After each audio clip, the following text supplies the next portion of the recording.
Boa noite, irmãos. Bom, hoje a gente está junto do nosso sétimo encontro das questões cruciais, né?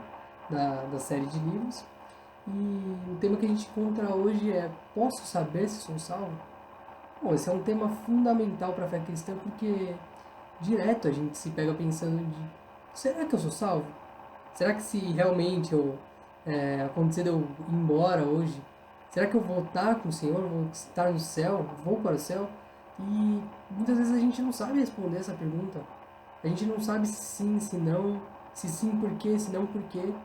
E, de fato, o Sproul ele vai começar a discorrer sobre isso. E a primeira coisa que ele vai salientar a gente, ele vai apontar para a advertência de Jesus no Sermão do Monte, ao final do Sermão do Monte. Então, realmente, Jesus ali adverte sobre aqueles que serão salvos e aqueles que não serão salvos. Então, a gente parte desse princípio. A gente vê que, a gente vai falar um pouquinho sobre isso, mas a gente vê que a Bíblia aponta pra gente que algumas pessoas serão salvas e estarão com o Senhor, e outras pessoas não estarão salvas e serão condenadas. Então a gente parte desse pressuposto. A Bíblia, por várias vezes, nos adverte sobre o juízo final, sobre o julgamento de Deus, e Jesus adverte isso no final do Sermão do Monte, que muitas vezes a gente pega esse sermão como um sermão pacífico, talvez, e tranquilo, mas é um sermão que traz esperança, um sermão que mostra o amor de Deus, a justiça de Deus, e nos adverte contra o pecado. Então a gente pega Jesus falando, dando um ensinamento sobre essa questão da salvação. Sim, a gente consegue observar que nessa passagem Jesus fala que algumas pessoas vão alegar ter um relacionamento íntimo com Deus, um relacionamento pessoal com Deus, a ponto de chamarem Jesus Cristo de Senhor, Senhor, Senhor. E, de fato, Jesus fala que elas não vão ser conhecidas como parte do corpo. E Jesus adverte, ele fala: não, vocês realmente falaram no meu nome, realizaram milagres no meu nome, pediram em meu nome, mas eu não conheço vocês. E essa é uma advertência muito séria pra gente. Bom, isso remete à parábola do semeador. Na parábola do semeador, Jesus traz 4 perfis de pessoas que ouvem a palavra de Deus. Então ele fala, né, que as sementes são jogadas ali, e esses 4 tipos de pessoas, 4 tipos de solos diferentes. E ele vai falar que realmente essa é uma das únicas parábolas que Jesus vai explicar, de tamanha importância dela. Né? E ele vai realmente expor que o primeiro tipo de pessoa, o diabo vai arrancar a palavra do coração dessas pessoas. Então houve ali uma pregação, houve uma evangelização, se a gente pode dizer assim. A pessoa ouviu a palavra de Deus, a pessoa ouviu sobre a bondade de Deus, a justiça de Deus, ouviu sobre o sacrifício de Cristo. Para hoje, naquela época ainda não havia o sacrifício de Cristo, né? Mas para nós hoje o sacrifício de Cristo, ouviu sobre o ministério de Cristo, a encarnação de Cristo, a ressurreição, a ascensão. E o diabo, esse primeiro tipo de pessoas, o diabo rapidamente arranca essa palavra do coração dessas pessoas. E são pessoas que, o que a gente falou na outra aula, no melhor dos casos, são indiferentes com a palavra de Deus. Se não odeiam a Deus explicitamente, são completamente indiferentes com a palavra de Deus. Esse é o primeiro perfil de pessoas. O segundo perfil são aquelas pessoas que a gente vê que em algum momento tiveram interesse pela palavra, talvez reagiram a algum apelo, alguma coisa assim, mas não tiveram compromisso nenhum com a palavra de Deus. Então, quando elas começam a ver as dificuldades da vida cristã, elas logo ficam escandalizadas e realmente elas veem que aquilo não faz sentido, não estabelecem um compromisso. Elas acreditam que aquele compromisso não vale a pena, talvez seja muito penoso. O terceiro tipo de pessoa a gente vê como aquelas pessoas que se cederam aos prazeres do mundo. Então ouviram a palavra, mas encontraram mais prazer nas coisas do mundo do que nas coisas de Deus. E também não permaneceram na palavra. E Jesus ele salienta, realmente, somente o quarto tipo, o quarto perfil que ele traça, é que são as pessoas salvas, que são aquelas pessoas que ouvem a palavra e guardam a palavra no coração e praticam aquela palavra, obedecem aos mandamentos de Deus. Então, essa semente ela dá frutos. O que são esses frutos? A gente consegue ver na prática que aquela pessoa ela está obedecendo o que a palavra de Deus fala, ela está pondo em prática o que a palavra de Deus fala. E isso nos leva a ver a justificação, a fé. que a gente discutiu um pouquinho sobre justificação e a gente vai falar um pouquinho mais sobre a justificação. Então, a gente vê que realmente aquele que esboça a fé, ele vai mostrar, vai ser evidenciada isso pela justificação e obras. Ou seja, aquele que tem fé é justificado e pratica boas obras. A gente falou um pouquinho sobre isso, sobre a salvação, de essa questão das boas obras, e a gente viu que realmente a gente não pode fazer boas obras para ser salvo. A gente não tem esse poder. Nossas boas obras de nada servem se a gente fala a respeito da salvação. Mas a gente viu que a regeneração é um trabalho do Espírito Santo. Então, a nossa fé, o fato da gente ter fé vai ser evidenciado pela justificação. Então, se temos fé, fomos justificados e temos boas obras. E essa é uma coisa curiosa, né? Porque a gente vê que realmente alguns cristãos eles são mais frutíferos que outros. A gente vê que Jesus, na própria parábola, né? Ele vai falar pra gente que realmente alguns cristãos eles vão produzir muito, alguns cristãos vão produzir menos, mas vão dar frutos. Aqueles que têm um coração regenerado vão dar frutos disso. E essa é uma coisa muito importante.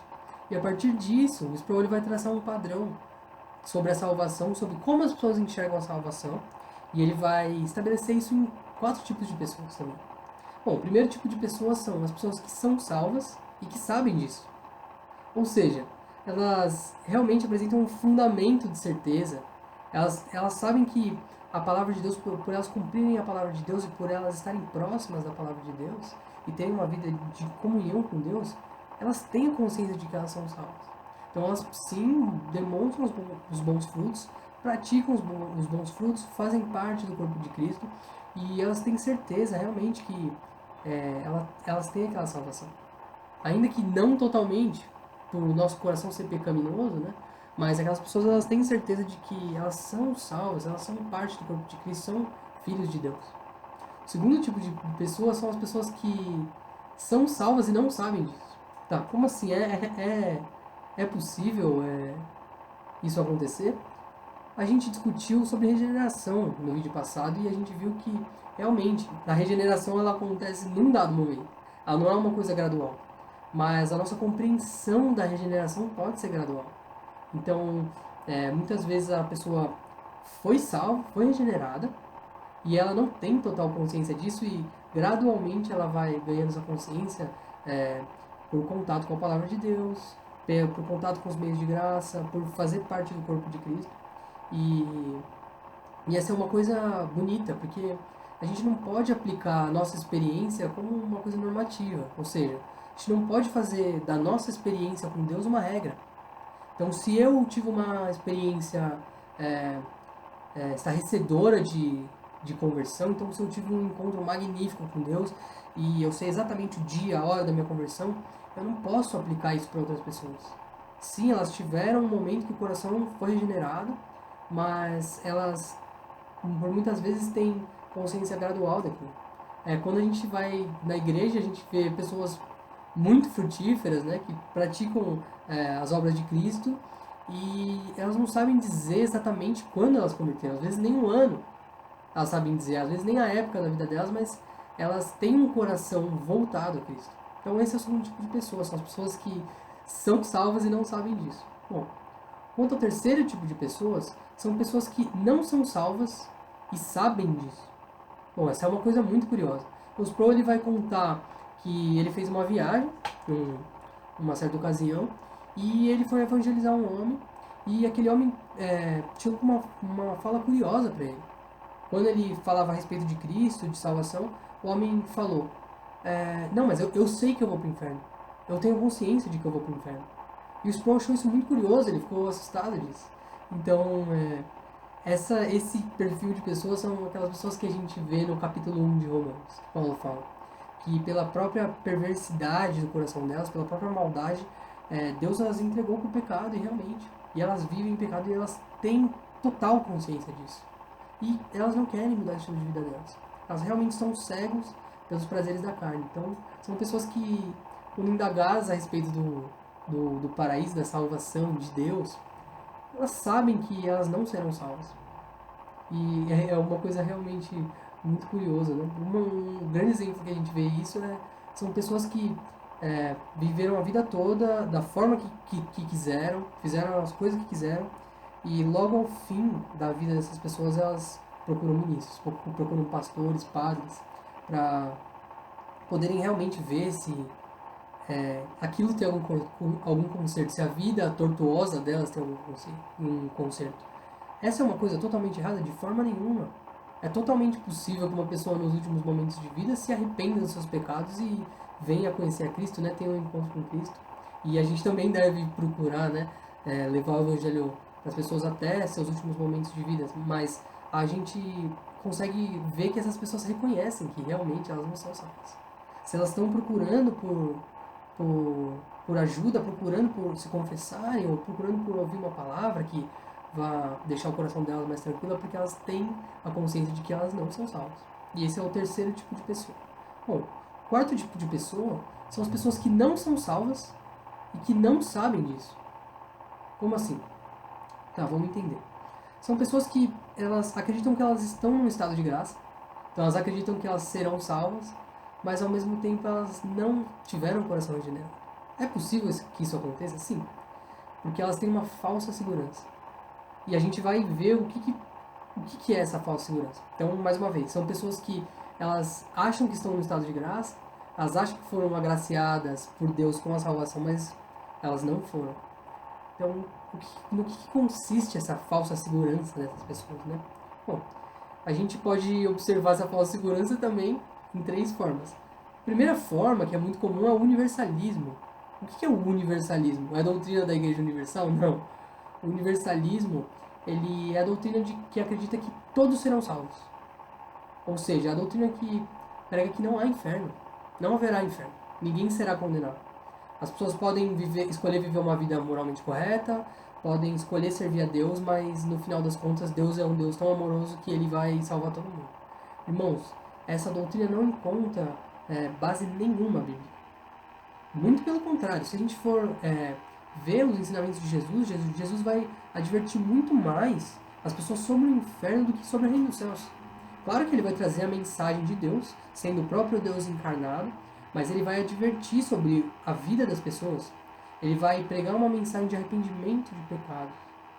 Então esse universalismo, essa crença de que todo mundo será salvo, não é real, irmãos.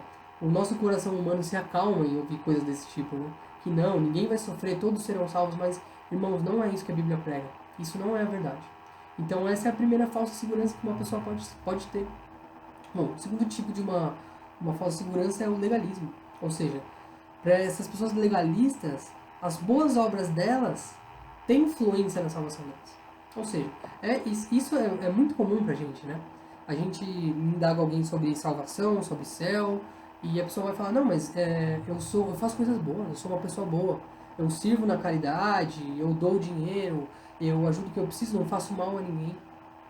Então, muitas vezes a gente mesmo vai cair nesse legalismo a ponto de falar que as nossas atitudes podem ter influência na nossa salvação. Quando a gente viu que, mais uma vez, se os irmãos não assistiram a aula passada, eu recomendo que assistam sobre a regeneração. Mais uma vez, não tem o que nós possamos fazer para que sejamos salvos. A salvação é por graça, graça de Deus. Se Deus assim não deseja que sejamos salvos, a gente não vai ser salvo, não importa a boa obra que você fizer.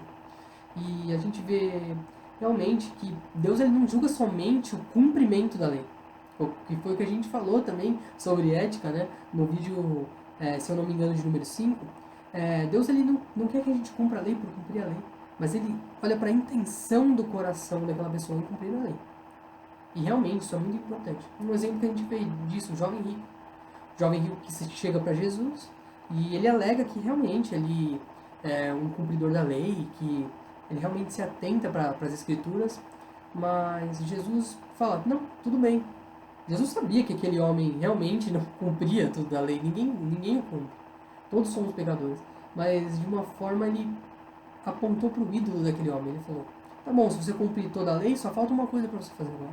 Vende todos os seus bens e me segue. E a Bíblia relata pra gente que aquele jovem rico ficou muito triste. E ele realmente saiu cabisbaixo dali porque ele era um homem de muitas posses. Ou seja, Ele acreditava que aquelas boas obras, aquele cumprimento da lei, pelo cumprimento da lei, salvaria ele. Mas quando o Senhor Jesus aponta para um ídolo do coração dele, ele não pôde deixar. Isso revela realmente um legalismo. Revela que aquele jovem rico tinha uma falsa segurança. Ele acreditou que ele seria salvo por conta do seu esforço ao cumprir a lei, mas o que era essencial, seguir a Deus realmente e amar a Deus acima de todas as coisas, aquele homem não cumpria. Terceiro aspecto que a gente pode ver, que pode nos levar a uma falsa segurança da salvação, é o sacerdotalismo. Ou seja, a salvação é realizada por meio de um sacerdote. O que pode ser esse sacerdote? Uma pessoa? Não. Esse sacerdote pode ser o batismo, a ceia, o fato da pessoa frequentar uma igreja, o fato da pessoa levantar a mão no apelo e falar que aceita Jesus, ou fazer a oração do pecador, qualquer coisa desse tipo. Bom, o fato da pessoa ter se batizado, o fato da pessoa cear, o fato da pessoa ser uma pessoa que frequenta a igreja, achar que faz parte do corpo, é uma pessoa que faz parte da igreja visível, como a gente chama, né? Não garante a salvação a ela, de forma nenhuma. Ela simplesmente está cumprindo tabela ali, fazendo aquelas coisas. Se o coração da pessoa não é regenerado, não importa, irmãos.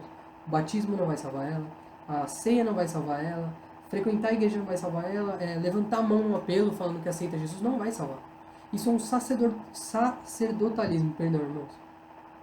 Que realmente a pessoa ela vai ficar tão vidrada nesses símbolos de levantar a mão durante uma pregação, durante um apelo, fazer uma oração aceitando a Jesus, e aquilo vai dar uma falsa segurança para ela. Eu não estou falando de forma nenhuma que a gente não deve se batizar, a gente não deve cear e frequentar a igreja de forma nenhuma, irmãos. Mas eu estou falando que a gente apoiar a nossa segurança nessas coisas é uma coisa muito vaga, porque muitas pessoas fazem isso e de fato não são salvas. E isso pode acabar cegando a nossa compreensão. Como a gente pode obter, então, a verdadeira segurança, não uma falsa segurança, como a gente falou?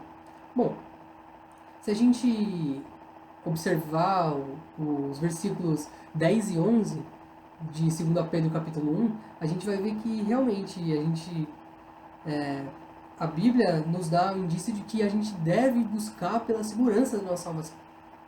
Então, que a gente deve estar em constante busca de ter certeza da nossa salvação.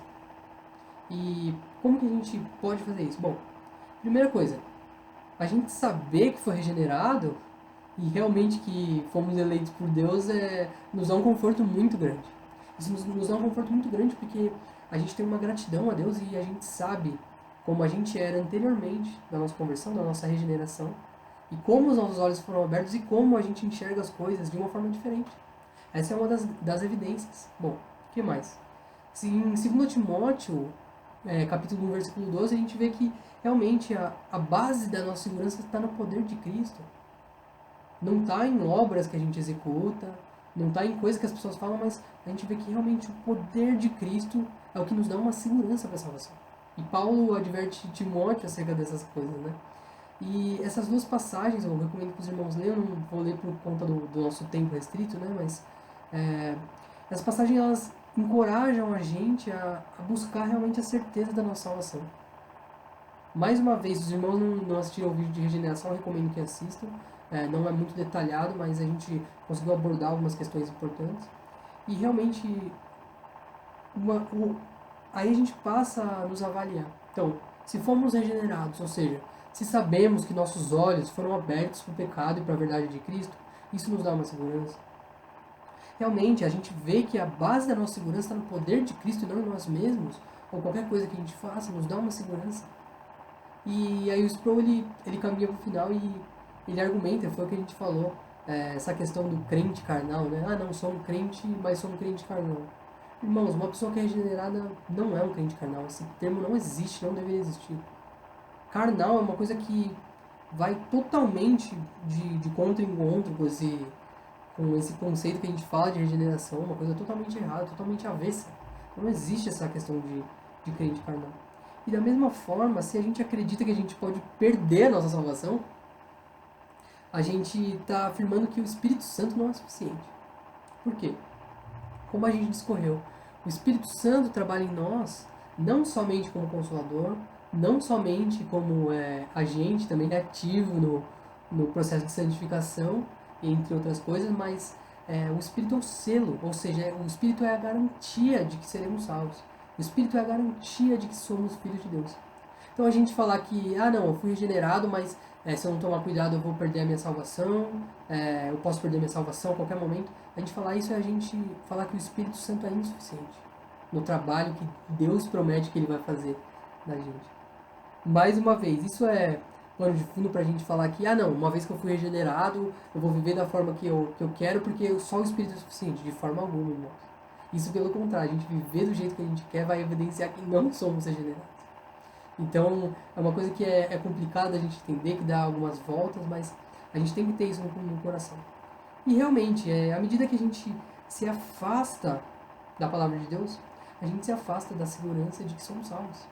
Mas quando a gente está mais próximo da palavra de Deus, a gente vai ver que o Espírito, a Bíblia nos fala que o Espírito testemunha a nós acerca da salvação, acerca de que somos filhos de Deus. Quanto mais a gente se aproxima de Deus, quanto mais a gente busca os meios de graça, quanto mais a gente está em contato com a palavra de Deus, a fim de buscar a certeza da nossa salvação, a gente vê que o Espírito testemunha dentro de nós que somos filhos de Deus. Então que essa mensagem possa nos encorajar a realmente buscar a Deus. E uma coisa que eu achei interessante também são o Spurgeon, ele fala acerca do evangelho explosivo, né? Ele fala que comumente ele faz 3 perguntas, tanto quanto radicais, mas que podem nos ajudar na compreensão da gente olhar para dentro e poder avaliar se realmente somos salvos. E a primeira pergunta é: você ama Cristo perfeitamente? E ele fala que uma pessoa sensata que vive o evangelho vai responder não. Ninguém ama Cristo perfeitamente. Somos pecadores, então não é possível amar Cristo perfeitamente. Então, se a pessoa responder sim, isso é um indício um pouco ruim. Porque a pessoa ela vai achar que ela realmente está fazendo 100% de uma obediência à lei, quando ela não está. Ela não está amando a Cristo perfeitamente, ninguém ama a Cristo perfeitamente, porque somos pecadores e todos os dias pecamos contra a santidade de Deus. E a segunda pergunta que ele faz: se essa primeira pergunta for não, você ama Cristo como deveria? Ou seja, tá bom, você não ama Cristo perfeitamente, mas você ama Ele como você deveria amá-lo? Eu acredito que uma pessoa que realmente foi regenerada vai responder não. Porque realmente a gente sempre pode fazer mais, o pecado nos cega, nossa falta de comprometimento com a palavra de Deus nos cega, e realmente a gente vai responder não. Então, não, a gente não ama Cristo perfeitamente. Não, a gente não ama Cristo como a gente deveria. E aí que a gente vem para a nossa terceira pergunta. Mas você ama Cristo em alguma medida? Importante a gente observar o Cristo da Bíblia. Mais uma vez, se os irmãos não têm curiosidade para saber ou não assistiram o vídeo, nosso primeiro vídeo dessa série fala acerca de quem é Jesus. Então, a terceira pergunta é: você ama o Cristo da Bíblia em alguma medida? E aí sim a gente passa a ver o nosso compromisso com a palavra de Deus. Sim, nós amamos muito a Cristo. E a gente quer cada dia mais ser mais parecido com Ele. Muitas vezes nosso pecado vai nos cegar, mais uma vez nossa falta de fé, de comprometimento vai nos cegar. Mas realmente a gente ama Cristo e a gente deseja ser como Ele. E isso é uma evidência de que somos salvos. Então, que a gente possa fazer essas 3 perguntas, fazer uma autoavaliação, que a gente possa tomar cuidado com essas 3 formas, né, de uma falsa segurança que a gente pode ter, que a gente tome cuidado com isso, que a gente realmente busque e esteja feliz buscando a certeza da nossa salvação. E cada vez mais próximo da palavra de Deus, sabendo que o Espírito vai nos dar uma tranquilidade ao saber que somos salvos. Então, o meu desejo é que nós sejamos como o primeiro tipo de pessoas, né, dessas pessoas que se indagam acerca da salvação, que sejamos pessoas salvas que sabem disso. Então esse é o meu desejo para nós, e que os irmãos tenham uma boa semana, que a gente esteja junto aí em comunhão, né, nesse período difícil que a gente está passando, mas que a gente saiba que Deus é soberano e que Ele está no controle. Então essa é a mensagem que eu queria deixar para os irmãos, e gostei muito de estar mais uma vez aqui, foi uma honra estar aqui com os irmãos. É isso. Boa noite.